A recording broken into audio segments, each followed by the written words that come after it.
October 13th, 2024, age 31, review of Tad Williams' second epic fantasy novel, Stone of Farewell, from 1990. The second book in the series, the first being The Dragonbone Chair. This copy, 727 thick pages long. Where to begin? This is instantly one of my new favorite books of all time. Much better than the first book. There's nothing the first book has that this book doesn't have, and then some. I'm going to avoid repeating myself, so if you haven't read The Dragonbone Chair, watch that review video first. That's what I recommend. So, this story is a coming-of-age story of several protagonists basically trying to save the world from chaotic evil that is a meta-representation of the dark side of nature and dark spirituality and hate and unbeing is what the book calls it. And in that process, there are moments of contemplating mortality, finding one's identity, when one learns to value and realize the fact of how relationships define their purpose and identity when they're separated from each other, with a little bit of survival elements in there. So there's coming-of-age elements that are pretty timeless and nostalgic if you're older than an adolescent, and at the same time, this has to be the fantasy epic that has the most well visualized, original, detailed world. Austin Ard, I think is how you pronounce it. Because of the prose, and I talked about this in my first book review video enough, I think, but suffice to say, it's flawless, and it is genuinely enchanting and mystifying. Now, the fact that the story moves at a slow pace and the prose is so beautiful and artful, that is that slow burn quality together, which I didn't realize was intentional until towards the end, when Simon is trapped for a time in the city of the Scythi, a race of people, and that is both the book's greatest strength and the book's greatest weakness. It's trying to put you to sleep, and it's trying to challenge you.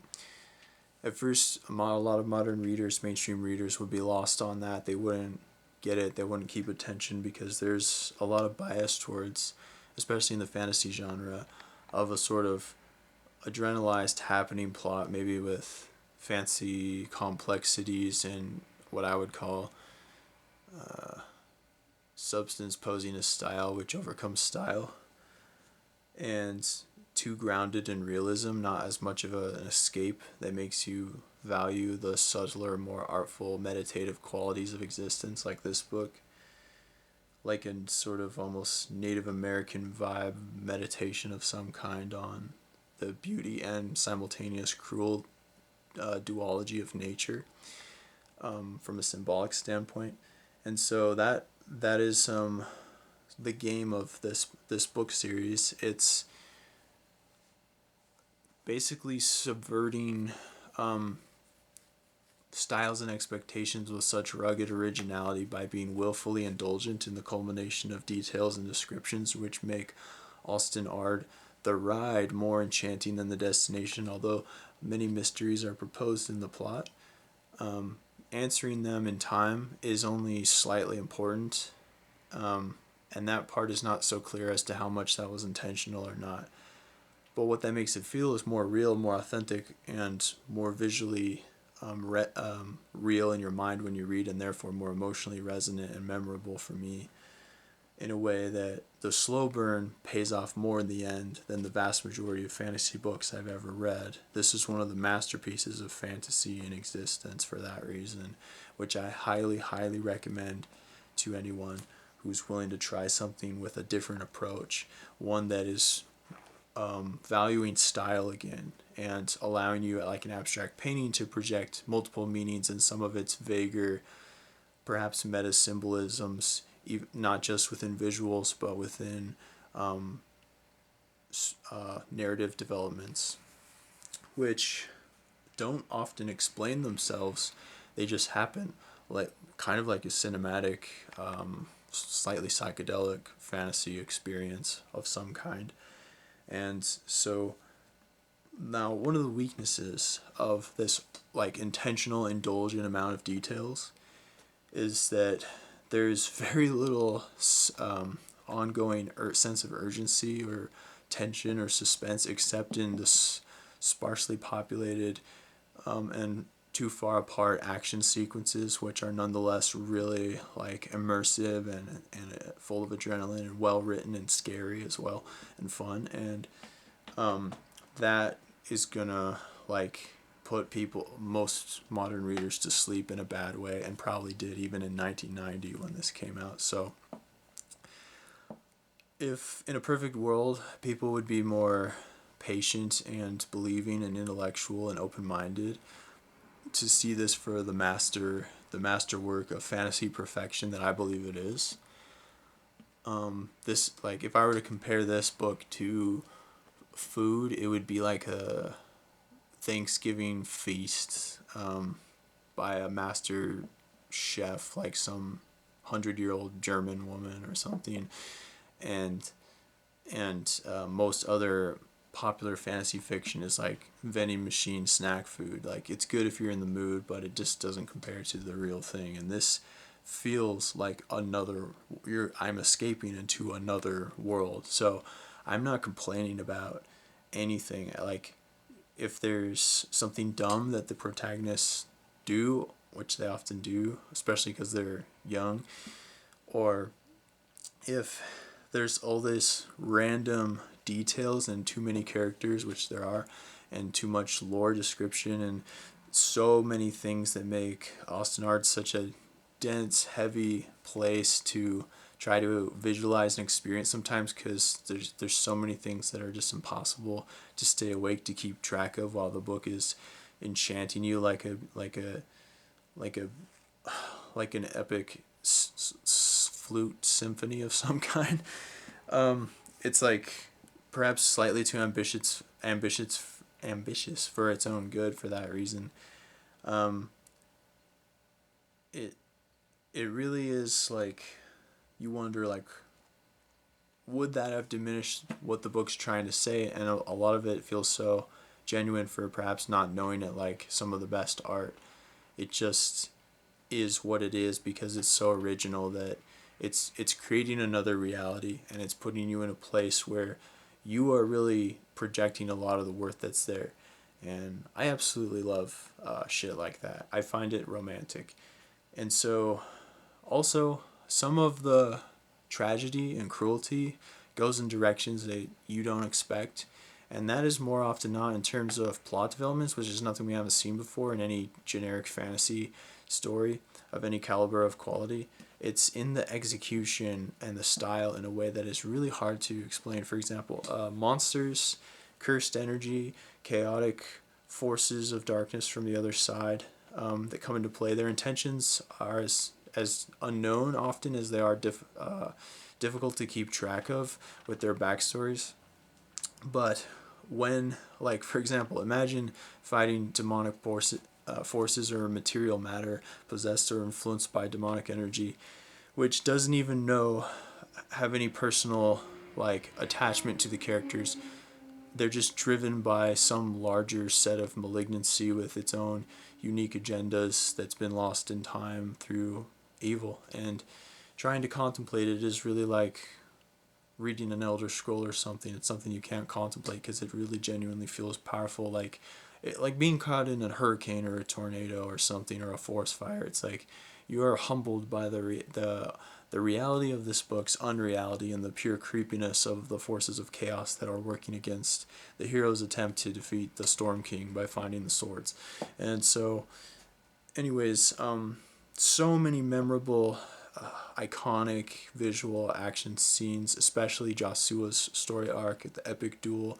So, that back and forth tension of not knowing what's going to happen. It's weird how this book can slow down and speed up. Like, you're just totally immersed and you'll fly through 30 pages of a battle, and you want to know what happens if this character survived this thing, and then the next thing there's 100 pages of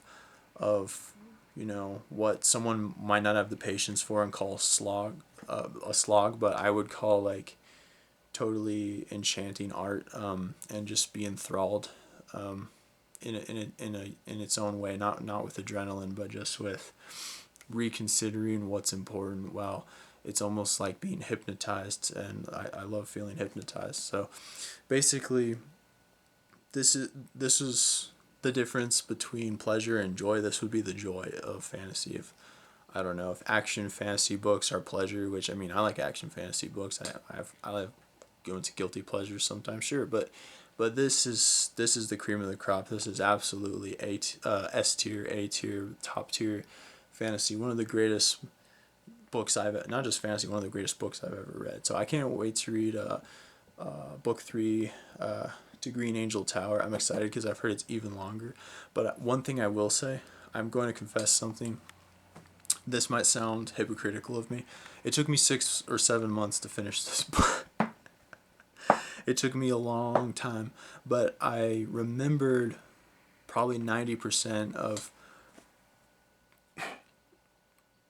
excuse me, everything that had happened every time I took a long break and would come back. And the reason is because I had to be in a certain state of mind to be able to visualize in the way I wanted to, and while I was reading.